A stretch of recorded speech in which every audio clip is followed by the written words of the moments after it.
Le gouvernement d'Elisabeth Borne a annoncé la mise en place d'un programme national d'éducation à la vie affective, relationnelle et à la sexualité, qui entrera en vigueur à la rentrée scolaire de septembre 2025.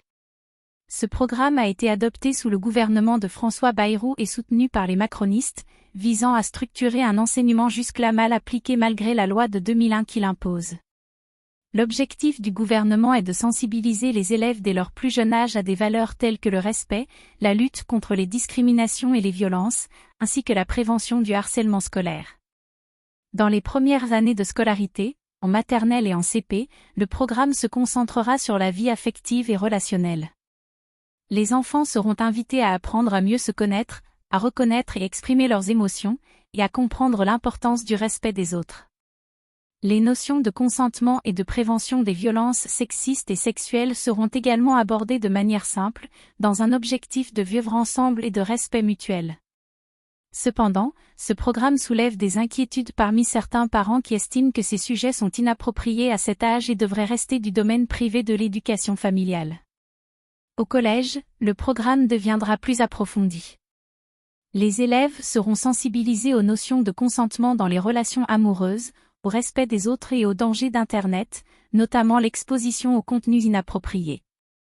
Le gouvernement considère que ces sujets sont essentiels pour permettre aux jeunes de naviguer dans un monde numérique tout en préservant leur bien-être. Malgré ces intentions, une partie de la population craint que ces enseignements sur la sexualité, donnés dès l'adolescence, influencent prématurément les jeunes sur des sujets qu'ils jugent trop personnels.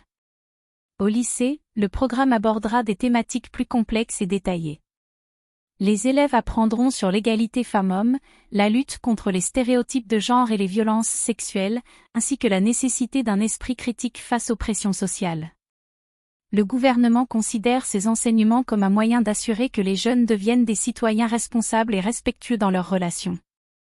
Cependant, ce volet du programme, notamment sur les stéréotypes de genre et les droits liés à la sexualité, continue de diviser l'opinion publique.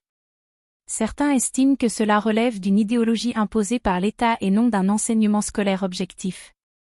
Bien que le gouvernement de François Bayrou et Elisabeth Borne défendent la mise en place de ce programme comme une avancée nécessaire pour la prévention des violences et le respect des droits humains, une large partie des Français exprime une forte opposition à l'idée d'enseigner la sexualité à leurs enfants à l'école.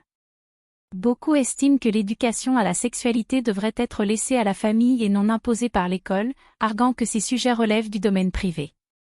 Cette réforme risque de continuer à alimenter un débat public intense, avec des tensions croissantes entre l'exécutif et les citoyens sur la manière d'aborder l'éducation à la sexualité.